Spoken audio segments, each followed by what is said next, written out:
Doncs en el nostre grup de recerca investirem les bases neuronals de la funció cognitiva o d'algunes funcions cognitives en particular, com la percepció, la memòria o la presa de decisions, i com aquestes funcions cognitives poden estar alterades en algunes malalties mentals. Amb aquest objectiu fem servir models animals i fem servir molt experiments de conducta on entrenem els animals en una certa tasca on requereixen posar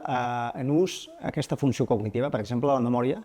i després intentem entendre com s'ho fan les neurones perquè l'animal pugui fer la tasca.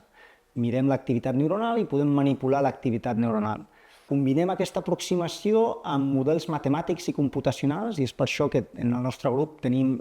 gent amb un background més en biologia i també gent amb un background més de física o de matemàtiques que tinguin una aproximació més quantitativa a les dades. Per últim, la nostra recerca bàsica